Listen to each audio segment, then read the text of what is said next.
Hello and welcome to the Rising Coaches Podcast. I'm your host, Bryan Bender, and today's episode is brought to you in part by one of our favorite sponsors, Dr. Dish. Dr. Dish is by far the best shooting machine on the market. If you want a discount off a new machine, please be sure to mention Rising Coaches to save up to $300.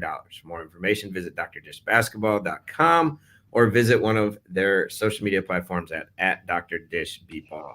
Also, if you're not already a member and interested in joining the largest coaching tree in basketball, visit risingcoaches.com to sign up today. You'll build genuine relationships with other coaches, have access to amazing content, allow you to develop your craft, expand your network, and see job opportunities on our member site that don't get posted anywhere else. For more information, please visit risingcoaches.com. Speaking of amazing content, amazing people, genuine relationships, we got our favorite on the podcast today, Heather Macy. Coach, how you doing today? What's up, Bryan? So glad to be here. Always excited to be a part of anything labeled Rising Coaches. Exactly. So you had a large run with us, especially 2 years ago, and that's when we first met, and kept a genuine relationship with you over time. Catch us up. What's new? Are you still at Greensboro? What's going on over there? So tonight we just had a banner reveal of our championship 2022 championship banner, where we gave out our championship pennants is what we got the kiddos, and then a bunch of the returning players, former assistant coach Abria Trice, came back, and what a night! It's what it's all about, right? You win. It's these lasting memories and relationships, and just to visit back with them was super cool. So things at GC are well. Got a bunch of those kids back. Want to do it again, but do it a little bit more. I talked to them tonight, Bryan, about this is a little Ted Lasso, right? Like be a goldfish, and he talked about like having that 10-second memory, and it made me. I just geek out on silly stuff, right? So I read something like that and I have to Google it. I don't know a lot about goldfish. I had one as a kid for about a day, and my sister sprinkled saltine crackers in its container and it died the next day. All I remember is I cried over the goldfish. So I started Googling and learning about the goldfish, and kind of my message to the girls tonight was the interesting part about a goldfish is it grows to the size of its environment. So where are we going to put our goldfish? Like regular season USA South, regular season championship, tournament, NCAA tournament, Sweet 16, national championship. Like what size are we putting our goldfish in? And I'm like, we need to make sure that the container in which we put our goldfish this year is as large as it could possibly be. So let's throw us in the ocean and see if we can swim. Hope so. I don't know how many goldfish can survive in the ocean. Maybe that's why the saltines got your fish as a kid. But hey, look, here it is. So I have one on my desk. It's a 10-second memory, the happiest animal on the planet, because they don't remember, they get to the next play. So we gave our team out these little goldfish one year. They're like $1 on Amazon. Maybe your next purchase. But and we had a blow up one that we traveled with us about it was 2 years ago, right when Ted Lasso came out. But big fan See, of the look at me and you, Bryan. I mean, we are sticks, and now we're goldfish. Page. Let's go. That's awesome. There you go. That's good stuff. What else did you like from the show Ted Lasso? I'm a big fan. I know it. We're waiting for it to come out, season 3. I love the Believe things. I love his little quirky little stuff that he does. What else have you used from that show, or maybe something else that you've kind of engraved into your culture? My most favorite thing about Ted Lasso is what I genuinely believe. I think that you take the right person and put them in any job that you want to put them in, and it'll be a fit. I mean, Ted Lasso's got no business coaching soccer, right? And he's excellent. And they've gone to the top from not knowing a thing about soccer. And that's what I think we get so caught up in too much in college athletics, is thinking that someone's got to do this and do that and be the expert in X, Y, and Z. When the truth be told is if you just hire the right people, align yourself with the right people, you give them any role and any skill, and they're going to overachieve at it. And I think that's the message that I get every time I watch the show. And generally speaking, like some wholesome TV is what I need anyway. Like it's just that, like, feed the positive dog. Because, us coaches, we can be glass half full, but most of us are glass half empty. Exactly. And some of that stuff where we got to try and do the best we can to not let how we feel dictate what we actually do. And that's been a challenge I've had with this year's team. We're very inexperienced, and we've struggled with, just being freshmen, just being young. We're talented now, but trying to find ways to what happens next can't be based on what you feel, but what you do every single day. Have you found any techniques or anything that has helped you not run into that? Or with, you're big on feelings and understanding feelings and having awareness of your feelings, but how do you not let that get in the way of production or getting things done? Or, like you said, having good people around you, they have good habits and disciplines, but it's just having good people around helps your culture. But what is it that you do to help not let feelings dictate behaviors? So my number one thing is about emotional capacity.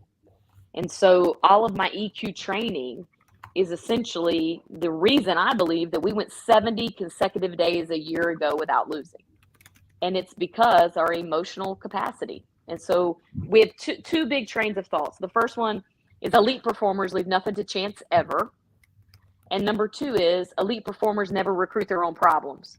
And so if we can live by those mantras every single day, then emotionally we're not going to be on a roller coaster up and down and all this wild stuff happening. And I think that's when you start to see inconsistency of play and lack of production. And so those two things added together, and obviously we coach the mental side of the game every single day, the emotional side of the game every single day. We're not just coaching it, we're actually giving them tools and techniques and strategies to work on. And through doing that, I think that I think we have great players here, but I think we've allowed them to just absolutely increase so much their capacity that it's just made it just a program of elite excellence.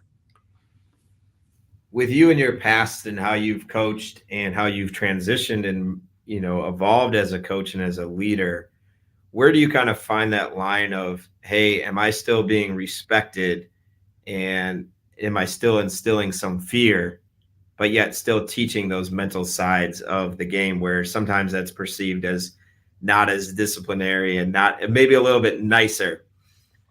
My intensity level hasn't changed in my coaching. Okay. And we do what you do. We take our gratitude walk, pre-practice, post-practice. And my big thing is, can we trade expectation for appreciation? So my intensity level, I expect things to be done a certain way. The ways that we run our program, my expectations are incredibly high, which makes that where I'm a very demanding and intensity level is very high. What I have done is I have reframed and I have reshaped the way that I live. My expectations are still high, but I trade those expectations for appreciation. So I'm saying thank you a lot more. I'm acknowledging small victories a whole lot more than I have, and I'm coaching from a better place. And I think because I'm coaching from such a place of joy that the players have responded to it, I think that they play from that same space. Where do you find, I actually had this question written down. It's crazy. We are on the same path. I said, where do you find the most happiness or joy, and how are you making your practices more fun? That's Max. If you can hear, everybody's met Ripley before. And Max is my mini golden doodle that is going by Maximus because he's nothing but mini. You think you're buying a 15 to 20 pound doodle. Well, he's 21 pounds at 6 months old, and he's a big old ball of muscle. So you're going to hear both of them tonight, I'm sure. But you're going to have to ask me again. I totally got off. You start talking to me about my doodles. Your dogs are your joy. They're your happiness. We got to focus more. I'm going to challenge your focus. No, where do you find the most happiness and joy, and then how are you making your practices more fun utilizing that? Because you said you're more joyful, you're happier, you've traded some of your other things. Practices are not fun. None of the practices are fun. What they are is they're short. So we want to go high intensity, low duration. And that's about all that I think that we're able to do to get the right message across. So they're not fun from a perspective of like playing knockout fun, right? It's not fun from a perspective of like, hey, let's put this fun. It's not fun. Like it, to me, I am a teacher of forever life lessons. And I only have, at best, somewhere between 75 and 100 practices per year with each of these kiddos. And at the level that I'm currently coaching, we don't start till October 15th. So October 15th to finish, I have this very short duration to really impact and influence. this team that I'm hoping each individual player that I'm able to influence them for a lifetime. And so I'm coming in every single day and I'm going, hey, here's the ways that I've gotten it wrong. This is the ways I've screwed it up. This is the way I have had the inability to straighten my own string. And I think that because I'm coaching from a place of vulnerability and a place from like, I'm not perfect. Like every day I do things that I shouldn't do, say things I shouldn't say, but I'm able to come and be honest, and I believe secrets suck. And I tell them that every single day. And so because of that, I think that we get after it really, really intense and really hard. We get better. They understand our objectives is to win a national championship. That hasn't changed. My competitive index is as it's always been. But at the same time, I'm instilling some things in these kiddos that my hope is that it's forever. And as coaches, I think we say those things. I think I'm living it every day, Bryan. And I think being here, I'm living in such a state of alignment. The people around me, the place that I'm coaching, everything is aligned. So my energy level is off the charts. My happiness level is flowing through it. And my production, I think, is in alignment with all those kinds of things as well. That's good stuff.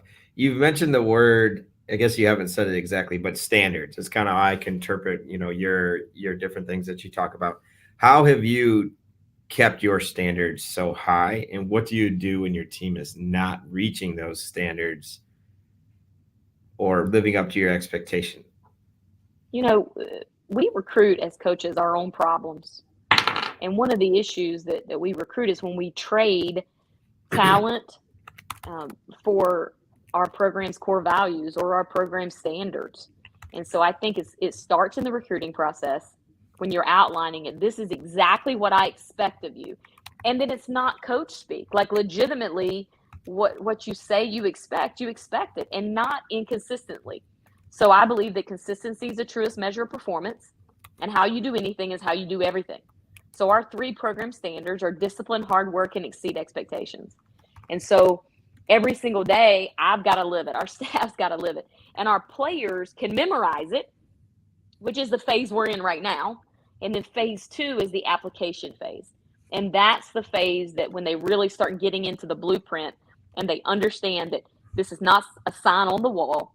This isn't something cool that they say during their breakdown in the huddle. This is something that to be successful, not at Greensboro College, right? Not as a basketball player, but forever, these are the type standards that they've got to uphold every single day.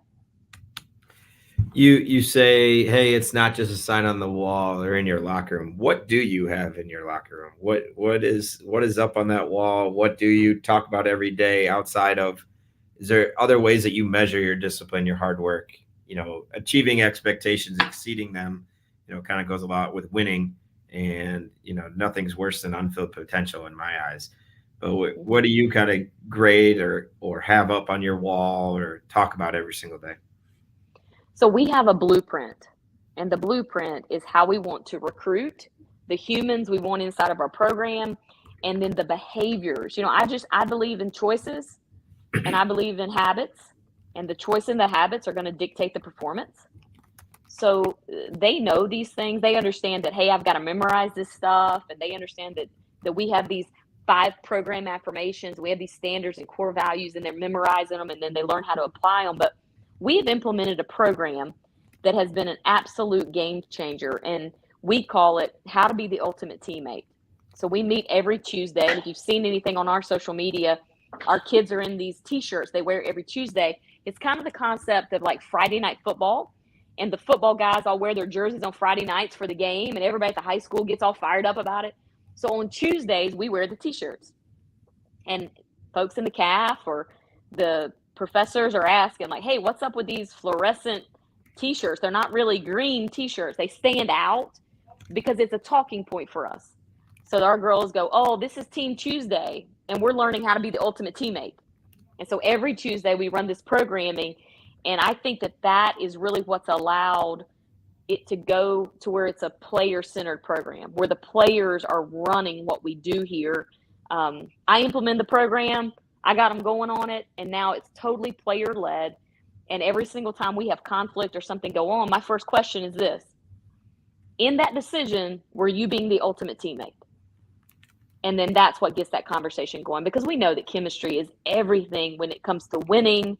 It's not just talent, it's how it all meshes together. And Coach Hatchell told me a long time ago that, chemistry is like the wind, and you don't pay any attention to it until all of a sudden it blows a tree down on your house.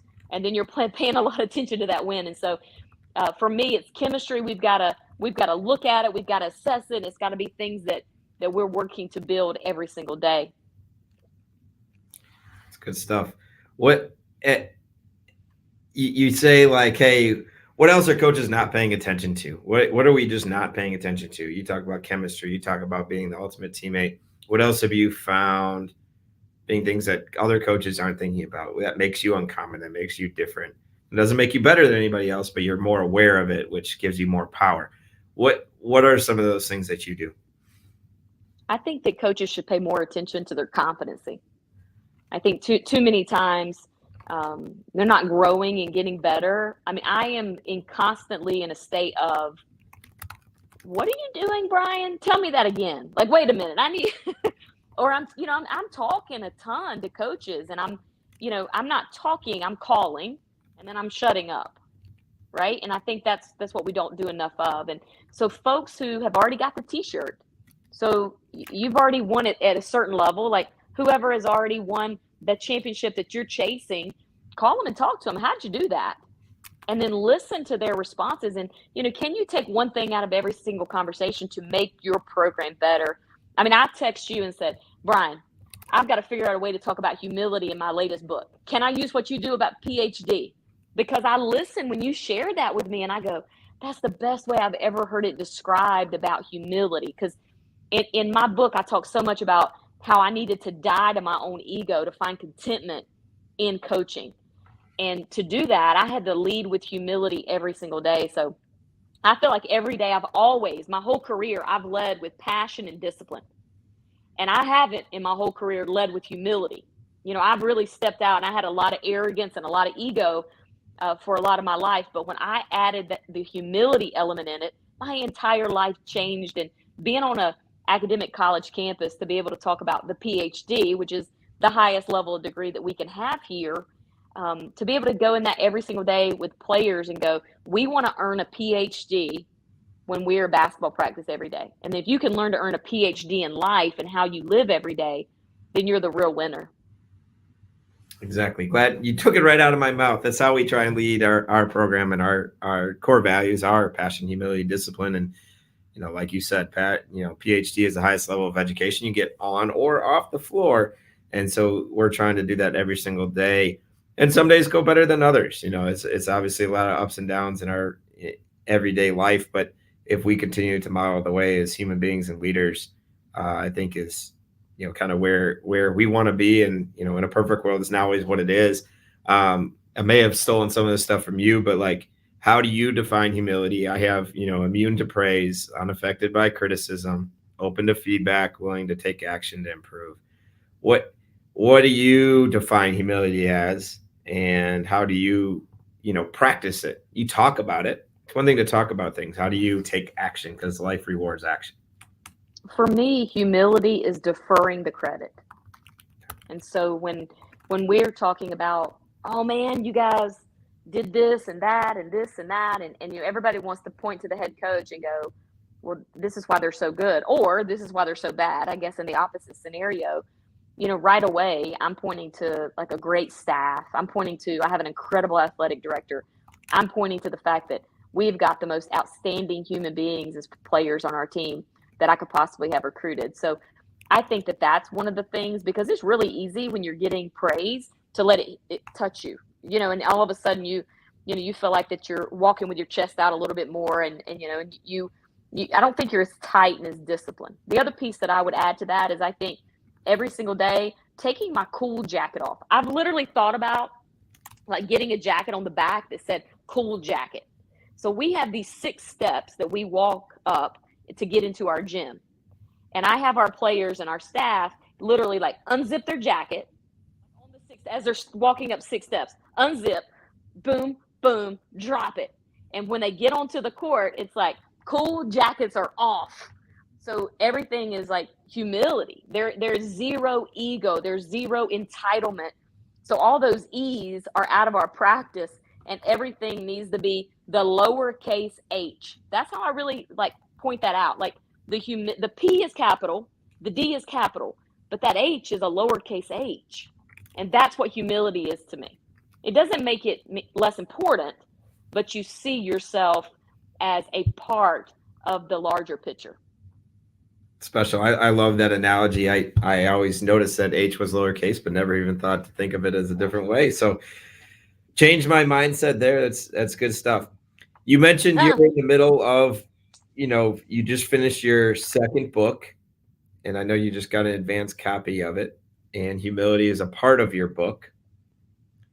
Tell us about it, what it's about, what's different than your first book, and share maybe as much as you're willing legally. First, let me introduce somebody to you. There you go. So this is Max, and Max is bad boy. He's got his headgear on. Hang on just one second. We've already gotten staples, and he's attempting to get those staples out. Excuse me, sorry about that. So new book. I've got the advanced copy here, a proofed copy. Believe, Live, and Think 2 feet in. The BLT concept. Not bacon, lettuce, tomato, but believing, living, and thinking. And it's all about alignment. And so this book is written from a place of really what I've learned, which is, life is living in a roundabout.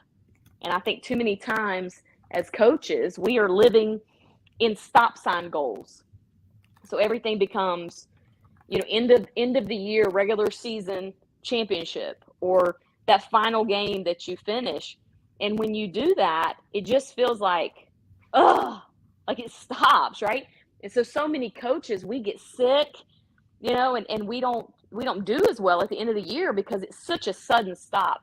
So this roundabout, like living inside of a roundabout, whether you're yielding or accelerating, I think the key to this is recognizing when it's time to yield, recognizing when it's time to accelerate, and then knowing that when we set goals as stop signs, it's going to feel a lot like COVID did.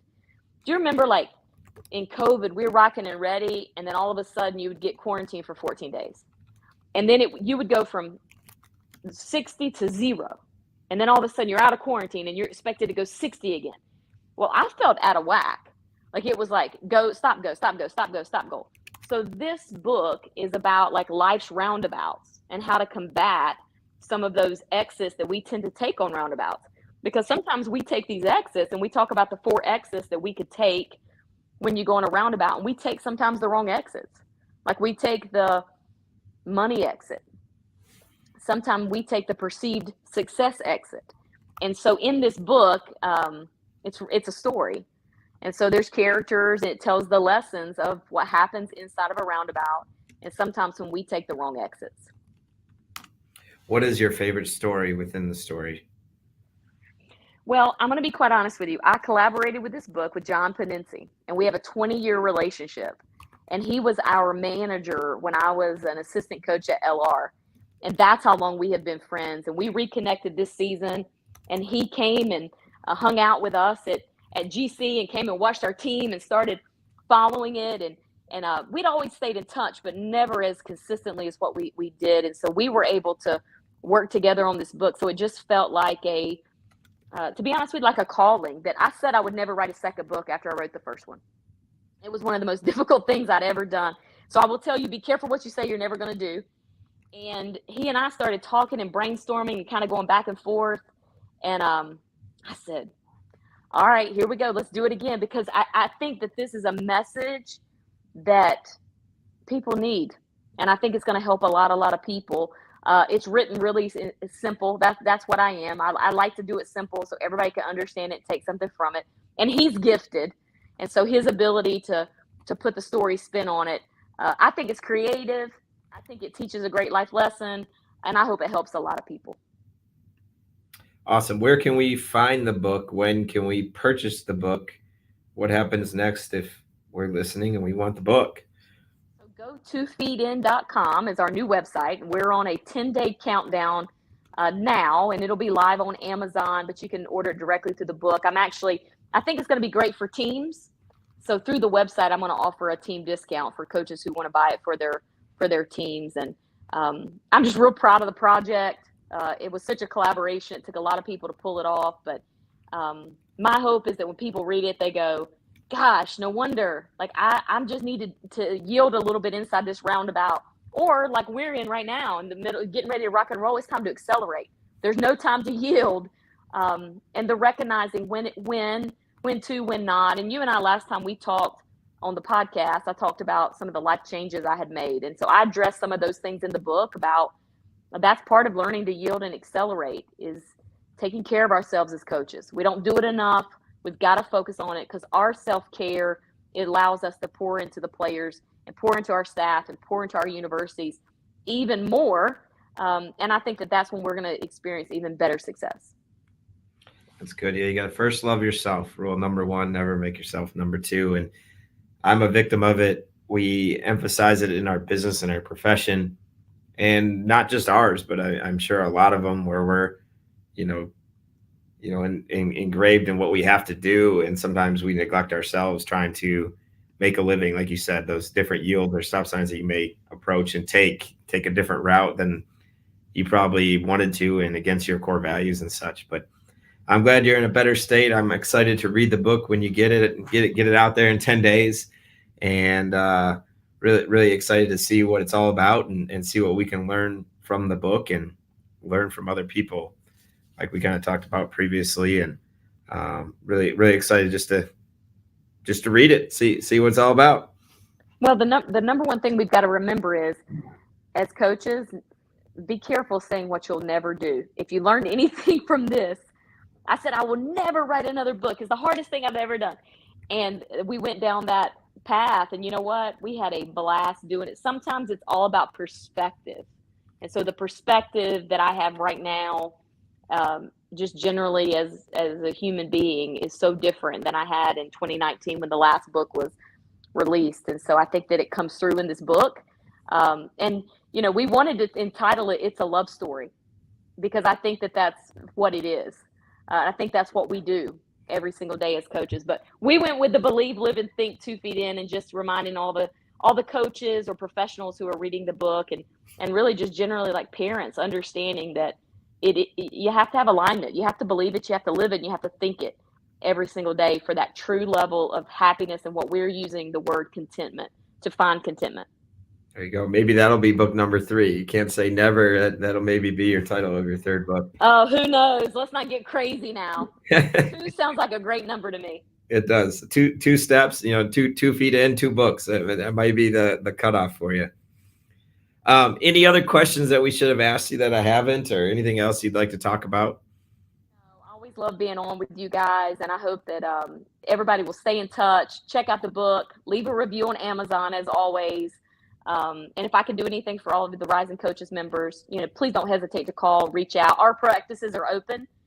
We'd love to have you come and check out what we do. We have a lot of interest in our quick change pre-practice routine, and come watch it. I'd love to share. I think it's kind of our secret sauce on top of the EQ things that we do with elite performance. But we do things different. It's not for everybody. But I'm going to tell you something. It's produced incredible amounts of success and a lot of fun for me. Maybe you'll have to do like a video book. Maybe do one with all of your tricks and trades and EQ stuff, and piece it all together and explain the why behind the reasons of what, the why behind the why. Let me tell you something. There's no secrets in coaching. And I'm number one to go, let me show you exactly what I do, and then you make it better than I do it. Challenge accepted. No, but thanks again for being on tonight. And again, appreciate your friendship and appreciate your leadership and modeling the way. And again, excited to check out the book when it's all ready to be purchased. Yeah, Believe, Live, Think 2 Feet In. You see my roundabout kind of deal here. It's kind of cool. I mean, it's a cool little easy read, teeny tiny, not going to intimidate anybody. I don't think there's any words that you're going to have to look up in the dictionary or do a Google search. So that's my kind of book. It's got a couple pictures in it. But as always, it's great to be on with you, Bryan. Pulling for you like crazy this season. 2 Feet In with you, Rising Coaches. Love you guys. Thank you. Thank you.